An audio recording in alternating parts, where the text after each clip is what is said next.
पूर्ण परमात्मा पाप कर्म दंड को भी काट सकता है। अभी तक जिस भी संत व महापुरुष से मिले, उन्होंने यही बताया कि पाप कर्म फल भोगने से ही समाप्त होगा। वो प्रभु कौन है जो पाप कर्म को काट देता है, वो काल के बंधन से छुड़वा देता है। उसका क्या नाम है, पूजा की विधि क्या है? कृपया अवश्य सुनिए जगत गुरु तत्वदर्शी संत रामपाल जी महाराज के अमृत वचन। परम पिता परमात्मा पूर्ण ब्रह्म, सारी सृष्टि के रचनहार कुल मालिक कबीर देव कबीर परमेश्वर अपनी प्यारी आत्माओं को अपने सत लोक का ज्ञान देने के लिए स्वयं ही आते हैं। जिसमें वो परमात्मा आते हैं, एक आम व्यक्ति जैसी भूमिका करते हैं। उस समय हम उस परमात्मा को पहचान नहीं पाते, और ना पहचान कर उनके जाने के बाद हम उनका गुणगान करते हैं, उस परमात्मा की महिमा गाते रहते हैं। उनके रहते रहते हमने सावधान होना चाहिए। वो हमें क्या बताते हैं आकर के कि तुम काल के जाल में हो। ये जो साधनाएं आप कर रहे हो, ये साधना आपकी शास्त्र अनुकूल न होने से हानिकारक है, लाभ नहीं देती। आज सुबह के सत्संग में आपने सुना, परमात्मा की भक्ति करने वाले साधना करते करते भी दुखी रहते हैं। जैसे आपने नल तथा नील की कथा सुनी, उन महापुरुषों के पास जिनके पास वो आत्म कल्याणार्थ और कष्ट निवारण के लिए जाते थे, उनसे उनको यही जवाब मिलता था, यही उत्तर मिलता था कि ये तुम्हारा प्रारब्ध का कष्ट है बेटा, ये तुम्हें भोगना ही पड़ेगा। जबकि हमारे सदग्रंथ बताते हैं कि परमात्मा घोर पाप का भी विनाश कर देता है। पूर्ण ब्रह्म, वो पूर्ण ब्रह्म कौन है? वो परम अक्षर ब्रह्म कौन है? सर्वगतम ब्रह्म वो कौन है? उसके विषय में वेद ज्ञान दाता प्रभु भी कहता है कि मैं नहीं जानता उस परम पिता के विषय में। उसके विषय में कोई तत्वदर्शी संत आता है, और वो तत्वदर्शी संत जो होता है, जिसमें वो परमात्मा आता है, वो अपनी महिमा बोल बोल कर सुनाता है। उसका भी प्रमाण दे रखा है कि वो कबीर वाणी के माध्यम से अपनी महिमा आप ही गाता है, जिस कारण से उसको कवि कहने लग जाते हैं।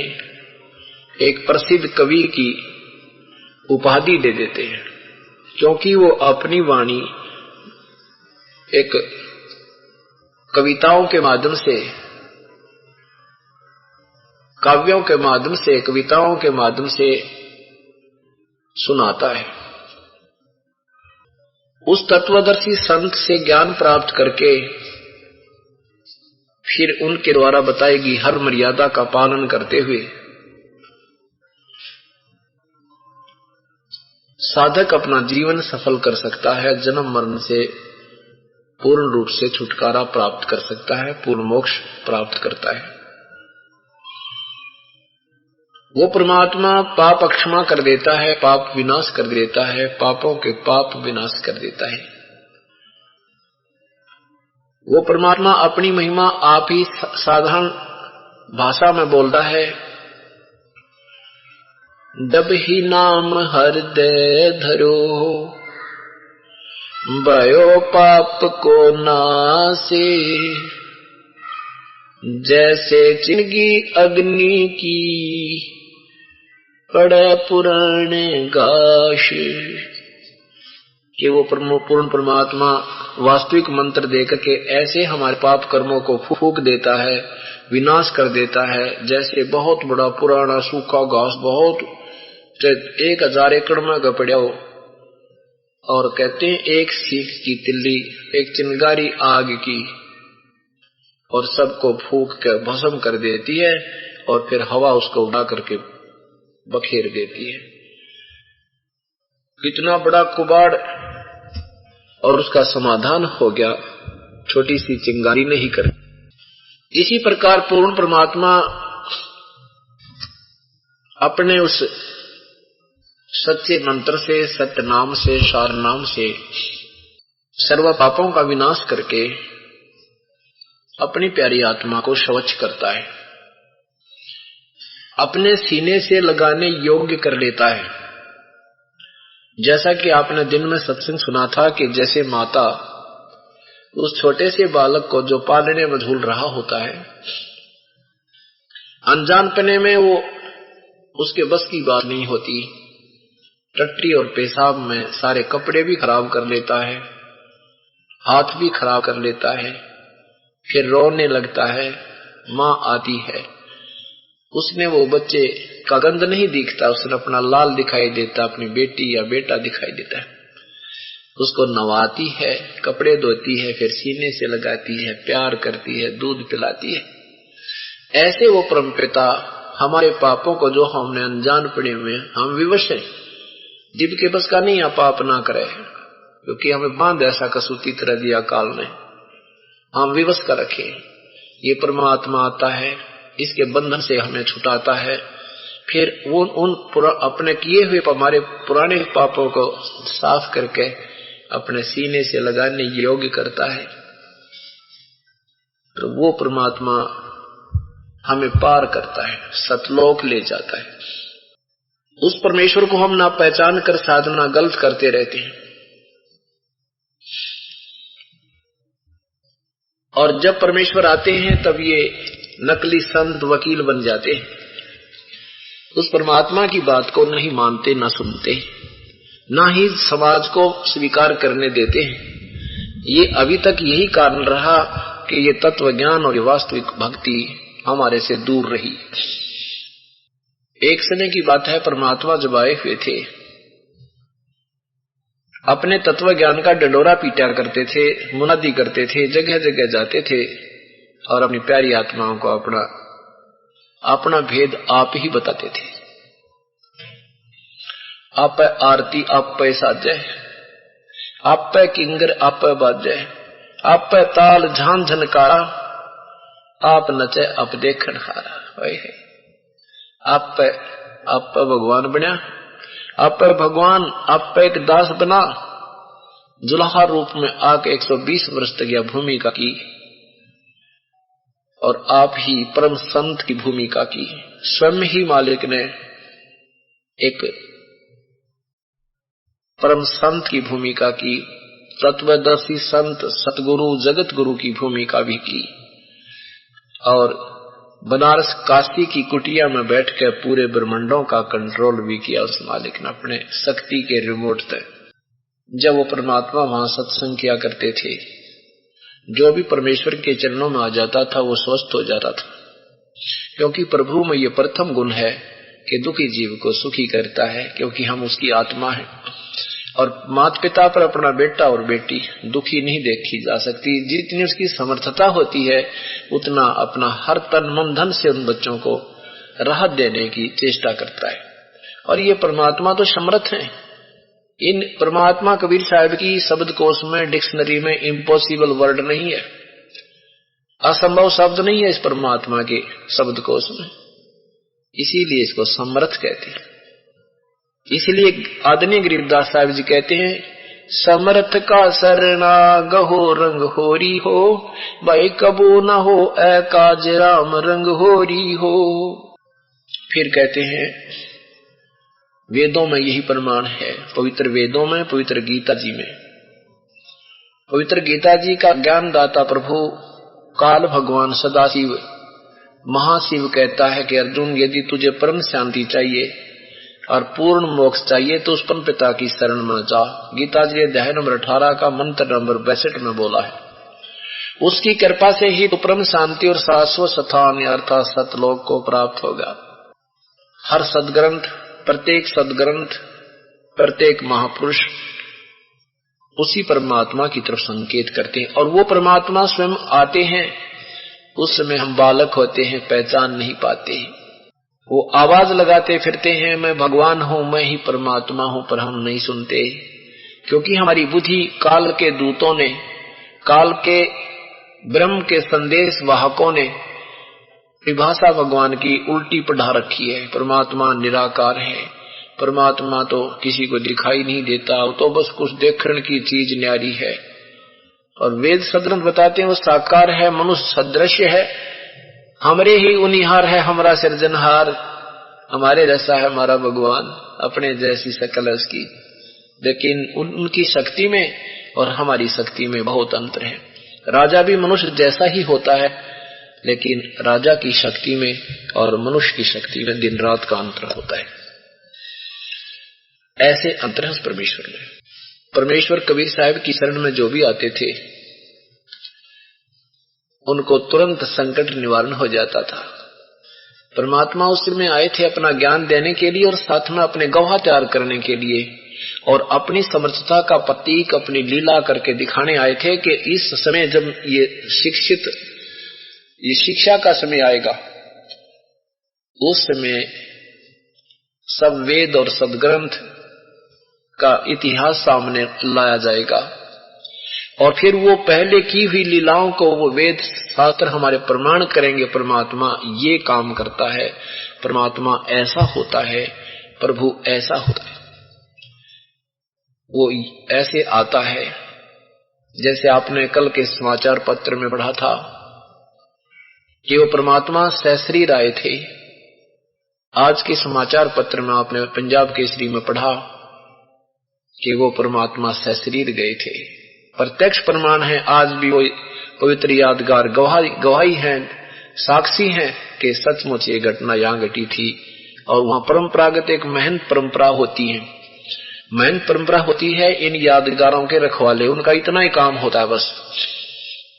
अब ये अनजान पड़े अपना कर्म बिगाड़ने लगे, ज्ञान उनको होता नहीं, नाम भी देने लगे, जीवों को गुमराह कर रहे हैं। बाकी उनका काम इतना ही होता है कि उन यादगारों की रुखाड़ रखें, इनमें कोई ढा ना दे, खत्म ना कर दे, ये निशान मिट ना जाए, इतना सा काम है। तो उस परंपरागत वहां पर आज गवाह बैठे हैं कि सचमुच ये घटना यहाँ घटी है। पूरा गांव गवाह है वहां पर। मगर एक छोटा सा नगर है और वो पूरा गांव, वो नगर गवाह है इस बात का कि सचमुच ये घटना यहाँ घटी थी। ऐसे ही हुआ था। 600 साल कोई ज्यादा नहीं होते, 600 भी नहीं, बल्कि सन 1518 में 500 वर्ष हुए हैं, ज्यादा से 500 परमात्मा जो यहां से गए, सन 1518 में परमात्मा सशरीर गए थे। ऐसे जब वो परमात्मा वहां लीला किया करते थे, काशी में सत्संग करते थे, बहुत ही जीवों को सुख हुआ। जिनको परमात्मा की शरण प्राप्त हो जाती थी वो तो गुणगान करता करता थकता नहीं था, जो भी मिल जाता था उसी के सामने गुणगान करता था। भगवान आए हैं, आ जाओ, सत्संग सुन लो, शरण ले लो, उपदेश ले लो, बेड़ा पार हो जाएगा। लेकिन उन भ्रमित किए हुए लोगों, उन गुरुओं के द्वारा वो नहीं मानते थे। अपने गुरुजियों से जाकर पूछा करते थे, गुरुजी ऐसे सुना है कि कबीर नाम का भगवान आए हैं, वो पूर्ण परमात्मा है, सबके दुख दूर करते हैं। वो गुरु लोग कहते थे वो अशिक्षित है, वो क्या जाने वेद शास्त्रों के बारे में, उसको अक्षर का ज्ञान नहीं है। हम सारे सदग्रंथों का हमने अध्ययन किया है, ऐसा कोई नहीं लिखा, वो झूठ बोलता है। ऐसे यह बात बिगड़ी रही। और फिर भी परमात्मा के उस समय परमात्मा की शरण में 64 लाख शिष्य आए थे। 64 लाख शिष्य हो गए थे भगवान के, जबकि पूरे हिंदुस्तान की आबादी, जिसमें अफगानिस्तान, बलोचिस्तान, इराक जो सारे तुर्की सारे इसी में थे। जब ज्यादा से ज्यादा 4 करोड़ से ज्यादा जनसंख्या रही थी, और उस समय 64 लाख से हो जाना एक मामूली से व्यक्ति के लेवल की बात नहीं। ये भगवान थे। एक काशी में जुल्हा बनकर रहने वाले व्यक्ति के 64 लाख से हो जावे कोई छोटी बात नहीं थी। लेकिन इन ठेकेदारों ने, ये नकली गुरुओं ने उस परम पिता की महिमा कति मिट्टी में मिला रखी थी। लाल को रेते में दबा रखा था, गहरे खड्डा खोद के। अब उस मिट्टी को निकालने में बहुत परिश्रम करना पड़ रहा है दास ने। अब तो बच्चे बहुत से होगे मेरे इस मालिक के मार्ग को समझाने के लिए। बहन बेटी भाई बच्चे बुजुर्ग नौजवान बच्चे भी जाकर हर एक को समझाते हैं। प्रमाण हमारे पास है। सबके मुंह बंद होते जा रहे हैं। एक बार टाटा करते हैं प्रत्यक्ष प्रमाण देखकर, फिर उनकी नानी सी मर जाती है। मानो बेशक मत पर यह पता लग जाता हम झूठे हैं वो सत्य हैं। और एक दिन ऐसी समाज एक दिन ऐसी अंगड़ाई लेगा, देख लेना, नो टोल के टोल उठकाएंगे, पहचानेंगे अपने भगवान को और पश्चाताप करेंगे उस गए हुए समय का। रोया करेंगे बैठ के, भगवान या के बनी। इतने अनजान आदमी ऐसा धोखा किया करते मनुष्य के साथ, जीवों के साथ ऐसा जुल्म कर रखे हैं लोगों ने। गांव गांव में बैठे ठगिए डेरे बनाए, जुल्म कर दिया इन्होंने। कह का ज्ञान नहीं, दुनिया को गुमराह कर दिया। अब मिट्टी निकालने वाला दास 1 और उल्टी मिट्टी डालने वाले 1000। अब परमात्मा की दया होगी कि परमात्मा के बच्चे बहुत हो गए, 4 लाख के करीब हो गए। और ये 4 लाख वो व्यक्ति हैं, वो बहन भाई बुजुर्ग हैं कि किसी की नहीं माने आख्या देख रखा है। सारा खेल भगवान की महिमा देख रखी है, सदग्रंथों के प्रमाण इनके पास है। तो ये एक न समझाओगे तो भी 2 साल में 4 नहीं तो 6 लाख 2 लाख तो जरूर और बढ़ेंगे 1 साल में।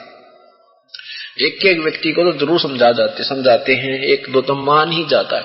और अब ये सदग्रंथों का रहस्य समाचार पत्रों में और टीवियों पर भी चल रहा है।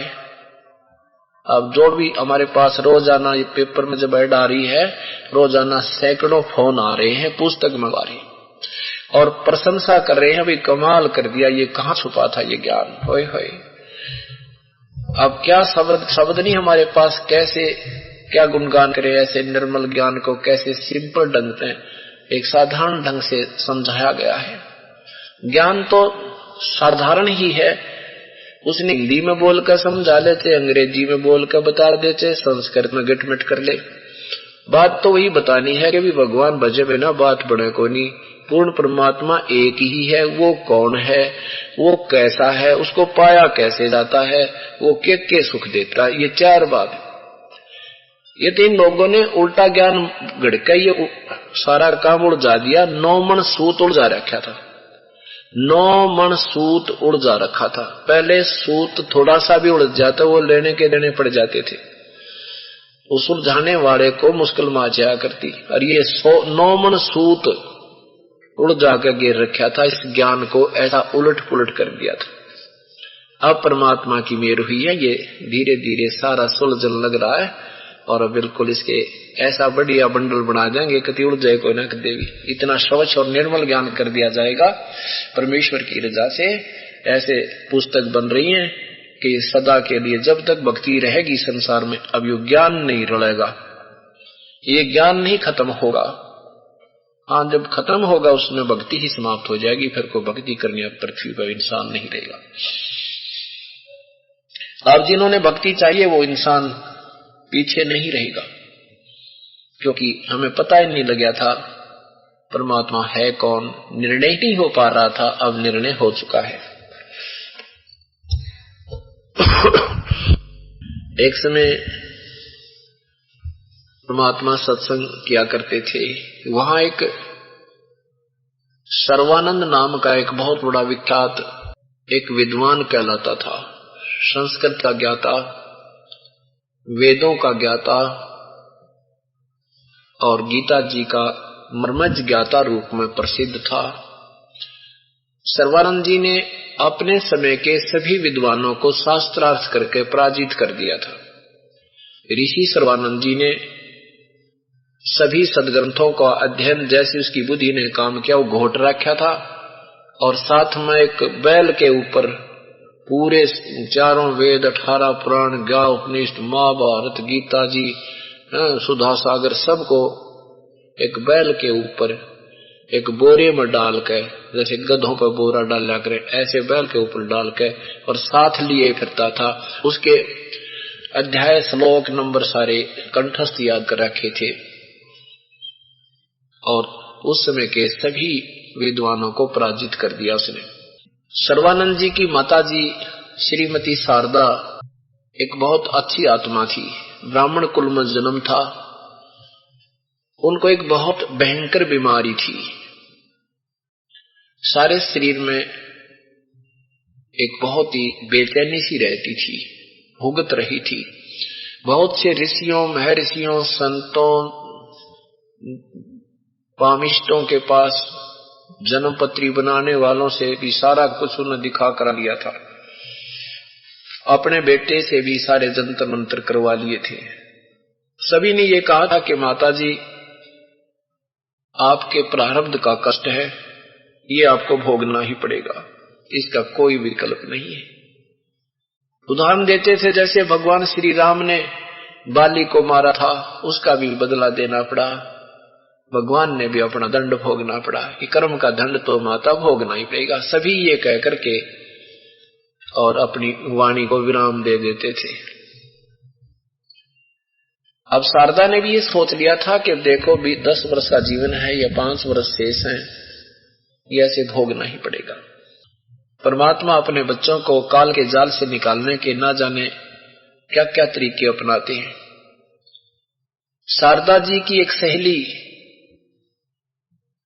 परमेश्वर कबीर साहब की शिष्या हो गई, और उस बहन को बहुत कष्ट था,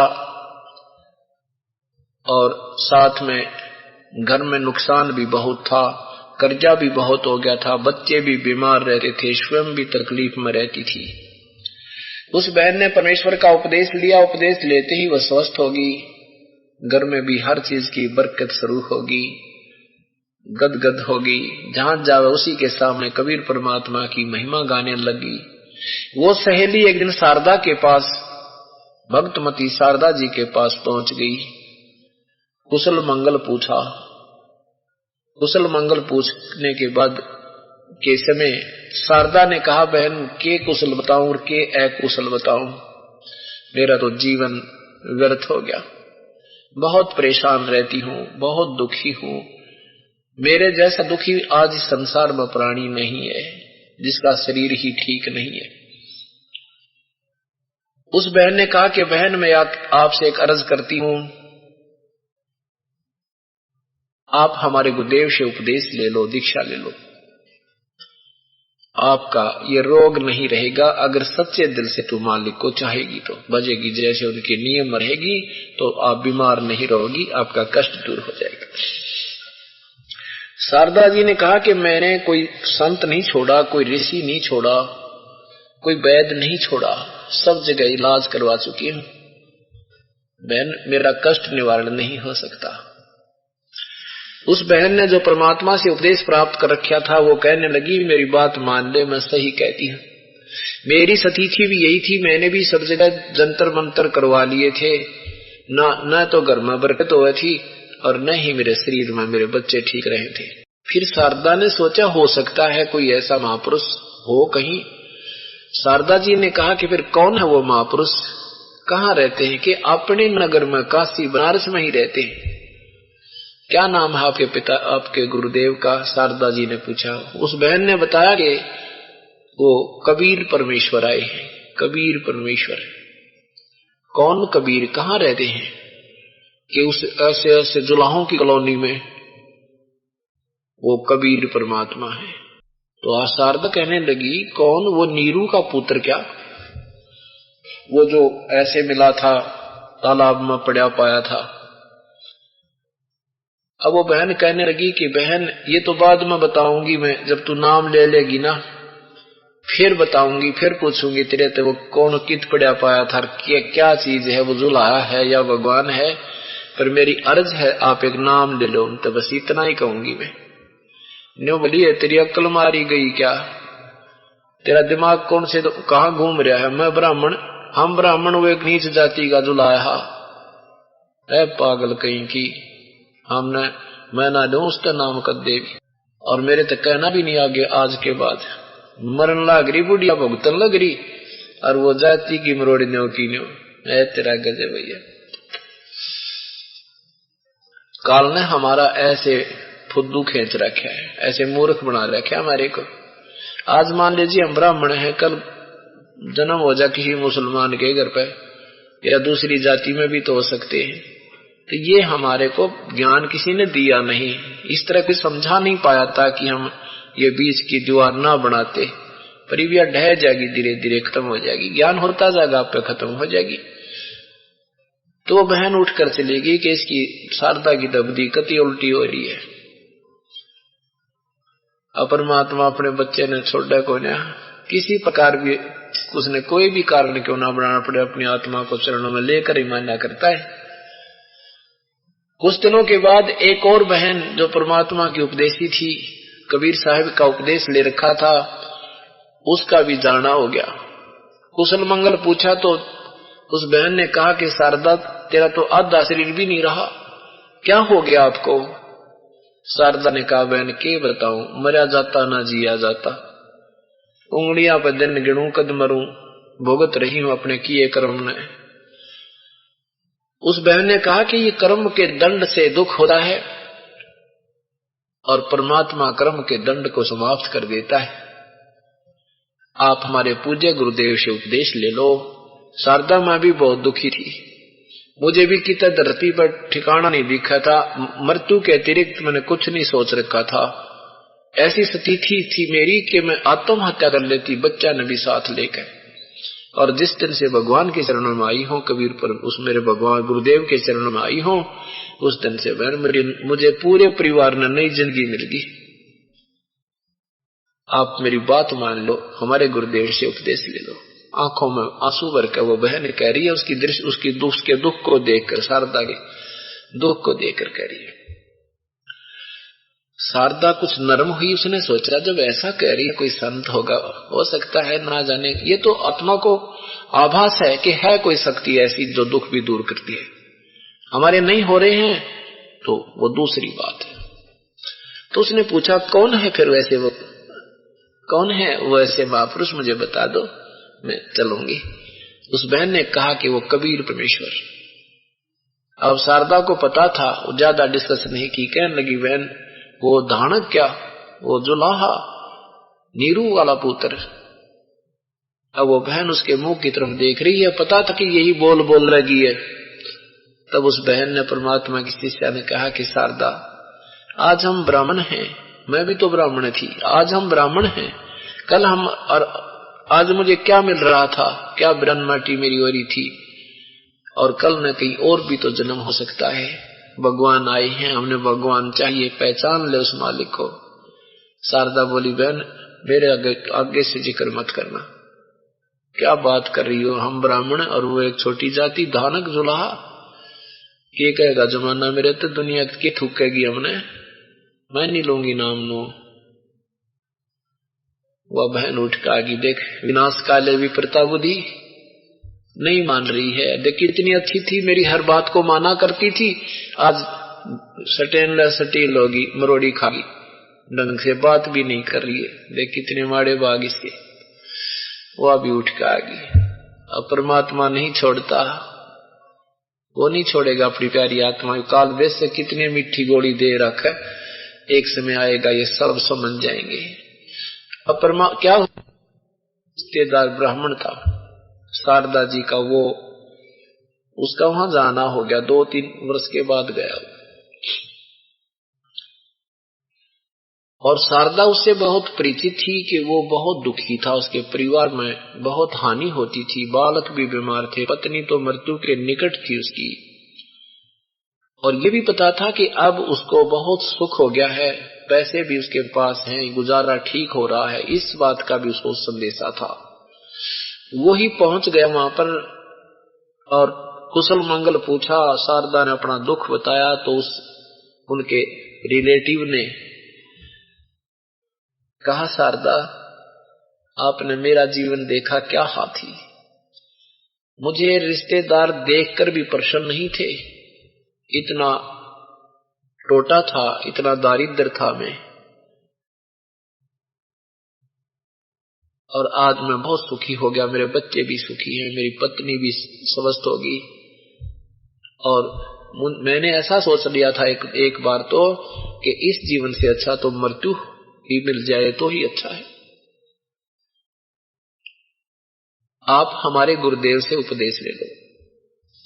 अब शारदा ने सोचा ये ब्राह्मण है और इसने तो कोई खास ही कोई ब्राह्मण से ही नाम ले रखा होगा। उससे पूछा कि आप ठीक है, मैं आपको खूब जानती हूँ, आपकी स्थिति से भी परिचित हूँ, मुझे सब संदेशे मिलते रहते थे कि आज आपकी बहुत मौज हो रही है। कौन है आपके गुरुदेव?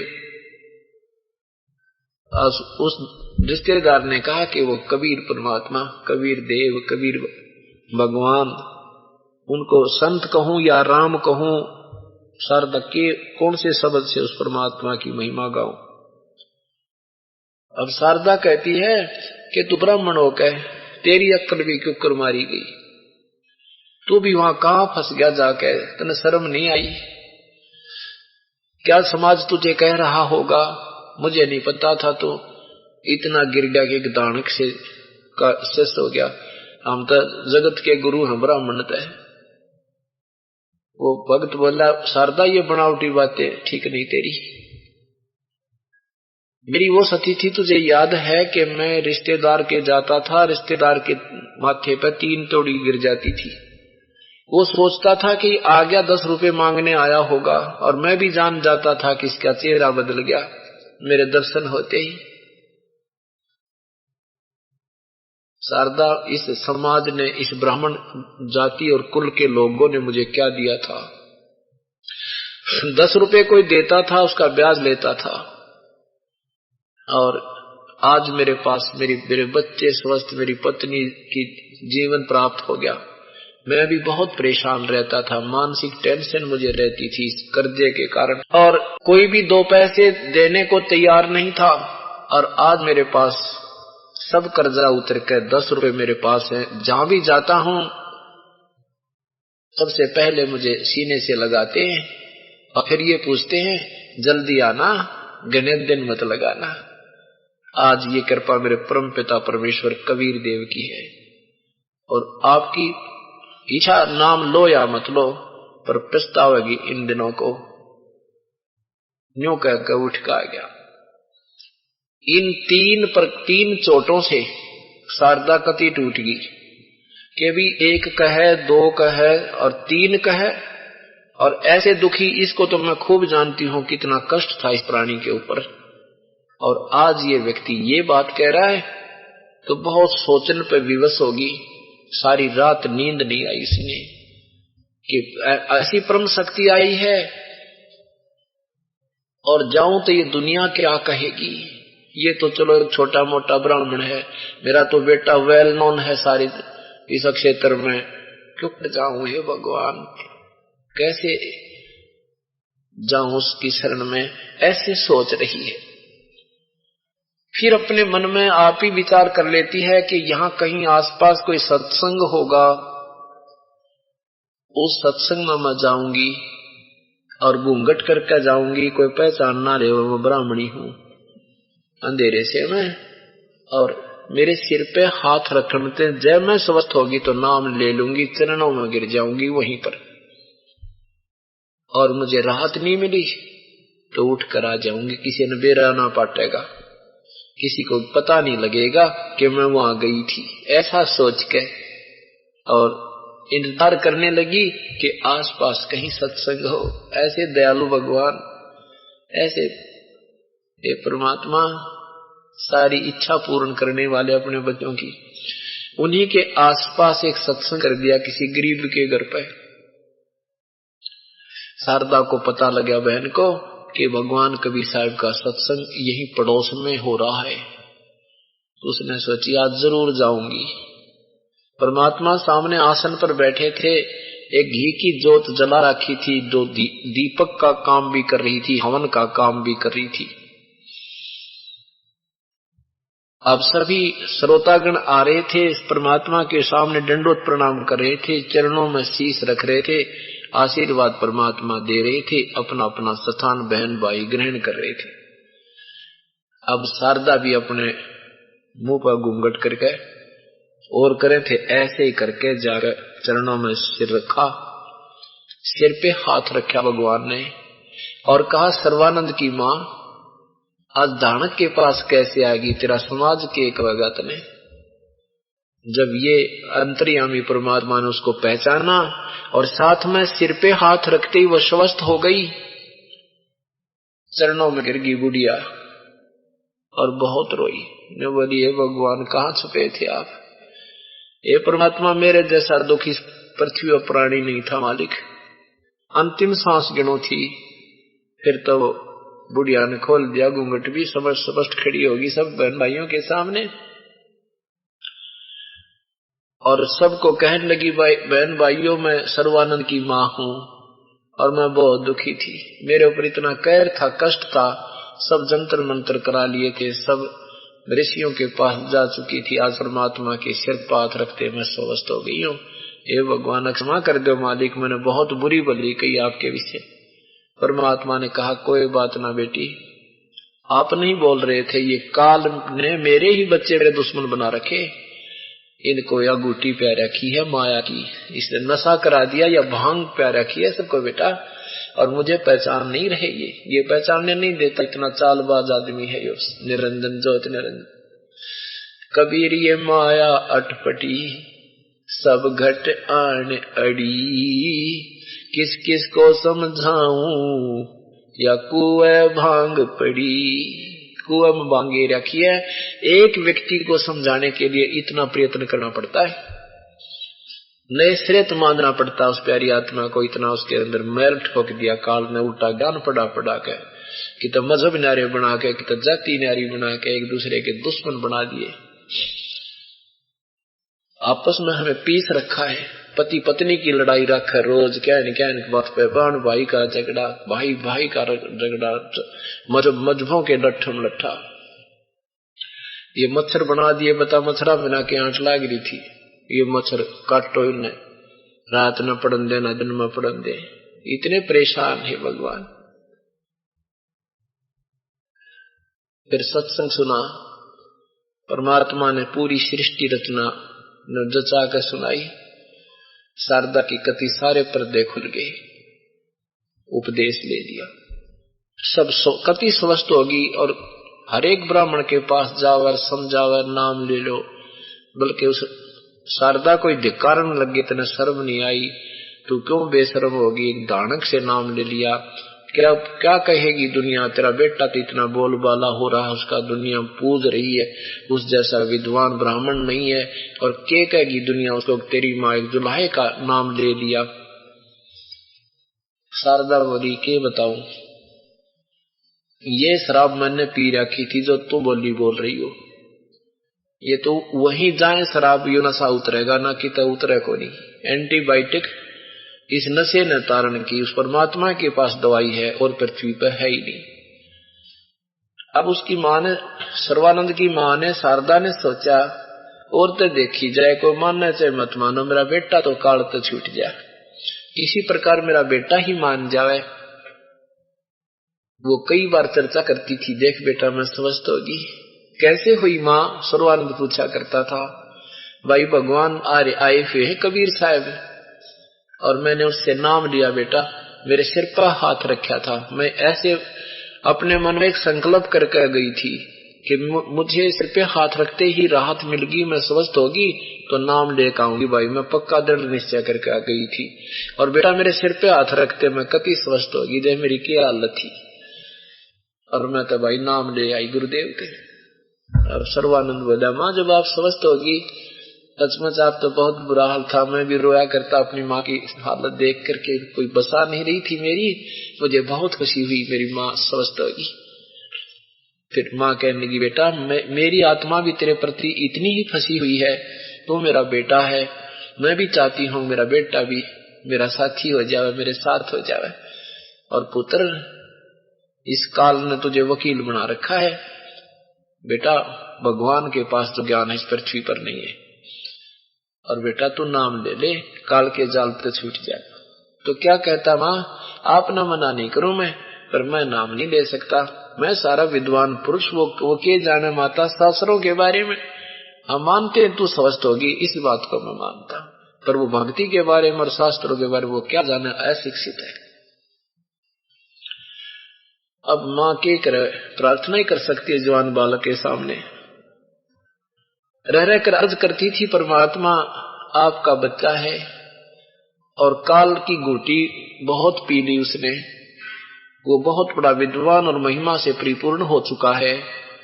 परमात्मा उसके कदम वापस आना बहुत मुश्किल लग रहा है, और मैं दिन रात रो रही हूँ, मेरे बेटे गेला के बढ़ेगी। ये परमात्मा ये जीवन व्यर्थ हो जाएगा, इसके पास साधना कोई नहीं, ये वेदों के ठेकेदार जरूर हो रहा पर वेद ज्ञान इसको है नहीं। क्योंकि 2 4 10 सत्संग परमात्मा की सुनने के बाद आम प्राणी समझ जाता है भक्ति और भगवान कैसा है।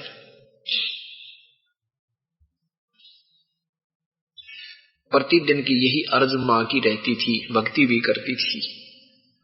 परमात्मा ने देखा कि बुढ़िया बहुत दुखी हो रही है अपने बेटे के लिए।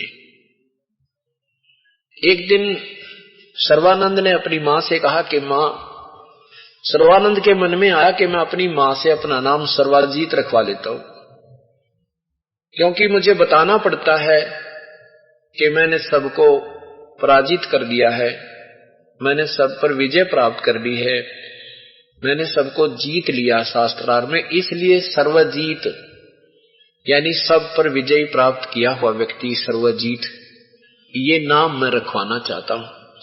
अपनी मां के पास गया, मां से कहा कि मां आप मेरा नाम सर्वाजीत कर दो, सर्वानंद के स्थान पर सर्वजीत मेरा नाम रख दो मां। शारदा ने कहा बेटा ये सर्वानंद के माड़ा भूंडा नाम है, ये भी तो बहुत अच्छा नाम है। सर्वानंद ने कहा कि मां मैंने सारे विद्वानों को शास्त्रार्थ में हरा दिया है, इसलिए मुझे सर्वजीत नाम रख दो मेरा। सब समझ जाए कि ये सर्वजीत क्यों, सर्वानंद से सर्वजीत क्यों कहने लगा कि इसने भाई सब विद्वानों को पराजित कर दिया। अब सर्वानंद ने जिद की कि नहीं मां मेरा नाम रख दो। मां ने कहा बेटा तेरा नाम मैं सर्वाजीत उस समय रखूंगी जब तू कबीर परमात्मा को शास्त्रार्थ में पराजित कर देगा।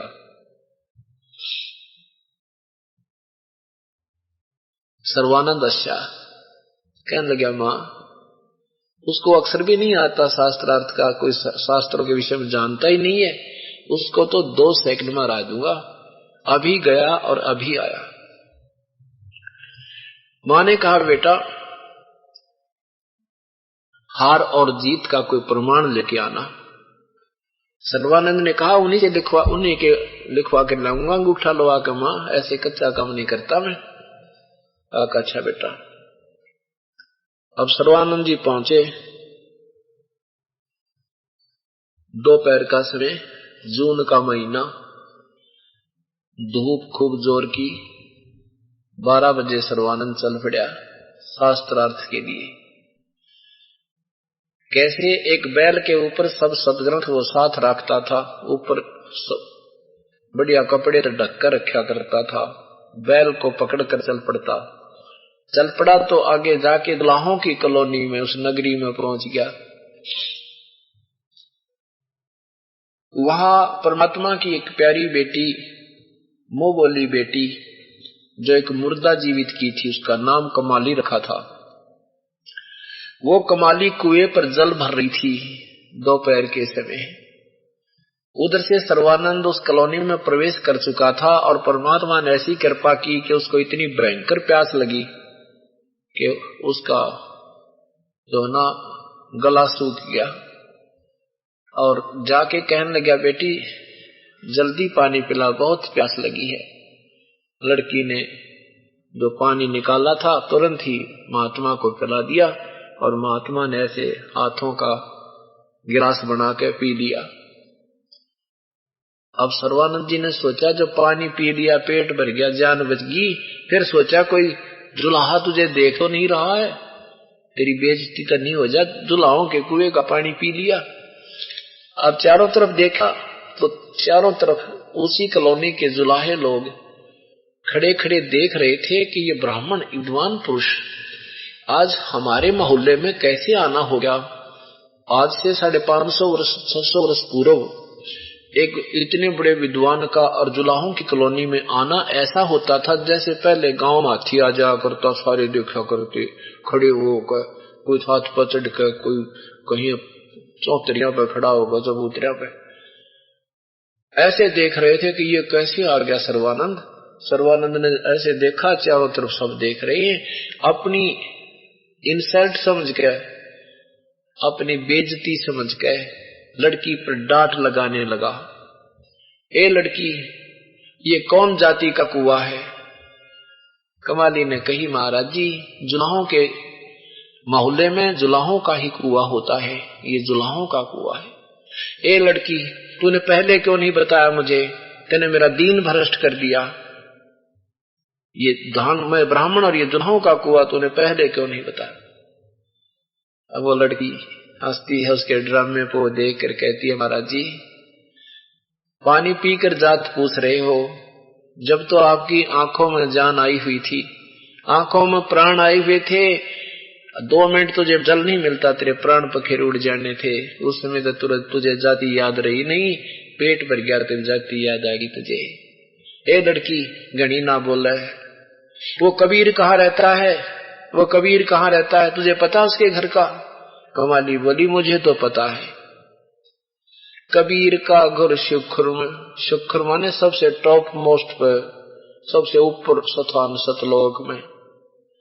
कबीर का घर शिखर में, जहां से ली गए वहां पावन अटके पपीले के, तू पंडित लादरा बैले। कबीर का घर बताऊं कहाँ है? वो सतलोक में रहते हैं, सुप्रीम पावर है वो परमात्मा। कबीर पूर्ण ब्रह्म सतलोक में रहता है, और वहां जाने की जो मार्ग है वो बहुत रपटीला है। अर्थात जिन सदग्रंथों के तू बैल लादे फिरे है, इनमें उस परमात्मा के पाने की विधि नहीं है, इनसे नहीं मिल सकता वो जिसको तू लिए फिर रहा है। परमेश्वर भी कहते हैं, वेद हमारा भेद है, हम वेदों में नहीं, हम मिले वेद से नहीं, और जौन वेद से हम मिले वो वेद जानते नहीं। कबीर साहब कहते थे कि वेद मेरा ही भेद है, मेरी महिमा गा रहे हैं चारों पवित्र वेद, लेकिन मैं मिलूं वेद से नाही, इन चारों वेदों में वर्णित विधि से मुझे प्राप्त नहीं कर सकते। महिमा मेरी पूर्ण है, लेकिन मेरे लेवल की इसमें साधना नहीं है। उसके लिए संकेत किया है यजुर्वेद अध्याय नंबर 40 मंत्र 10 में कि उस परमात्मा के विषय में कोई तो उत्पन्न जन्म हम लेकर आने वाला, कोई नया जन्म लेने वाला, कोई साकार कोई निराकार बताता है। उसकी महिमा तो कोई तत्वदर्शी संत बताएगा, उन्हीं से जाकर पूछो। तो परमात्मा कहते हैं, वेद मेरा भेद है, मैं मिलूं वेद से ना, अर्जुन वेद से मैं मिलूं वो वेद जानते ना। ये 5वां वेद जो दास आपको बता रहा परमात्मा के द्वारा पहले ही वर्णित है उनकी अमृतवाणी में, और फिर सेकंड किया है आदरणीय गरीबदास साहिब जी ने, उनका समर्थन किया है जो का जो। और उन प्रभु दृष्टा महापुरुषों ने, उन्होंने भी कबीर परमात्मा की गवाही दी है, एफिडेविट दिए है कि ये कबीर परमेश्वर है, काशी में धानक रूप में आया था वही प्रभु है।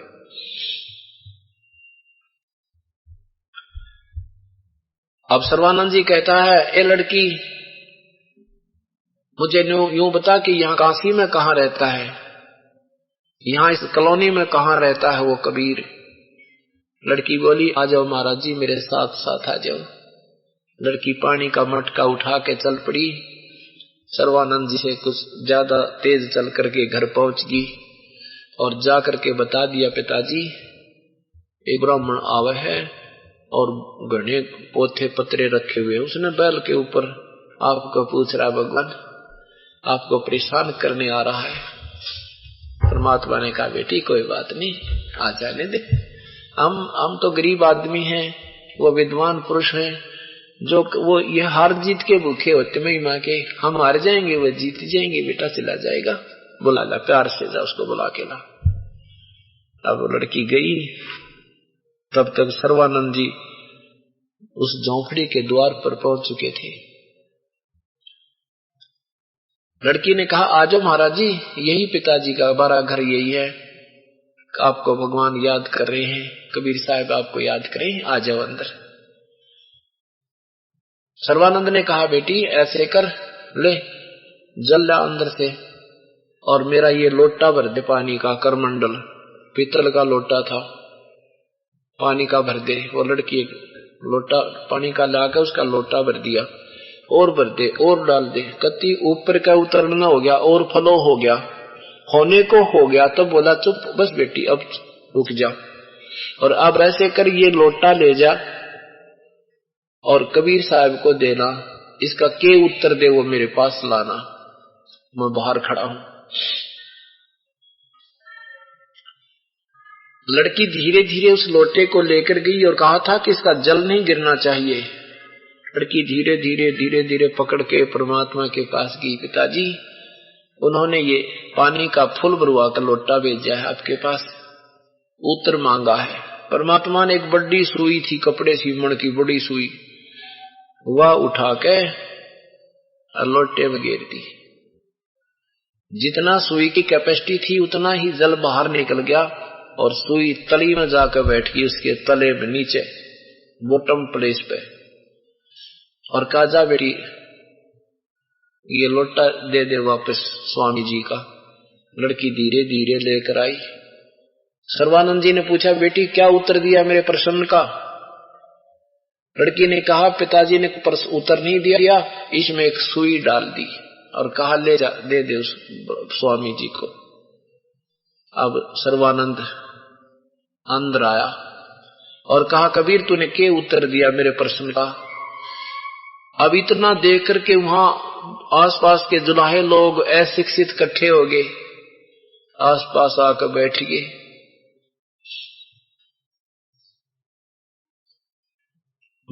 तो परमात्मा ने कहा, आपका प्रश्न क्या था? सर्वानंद ने कहा, मेरा प्रश्न था कि मैंने अपनी मां से अपना नाम सर्वाजीत रखवाना है, सर्वानंद से बदलवा के, और मैंने संसार के सभी सदग्रंथ इनको पृथ्वी के सभी विद्वानों को पराजित कर दिया है, और मैं ज्ञान से ऐसे परिपूर्ण हूं, ऐसे भरा पड़ा हूं जैसे पानी का लोटा मैंने और फ्लो करा कर तेरे पास भेजा था।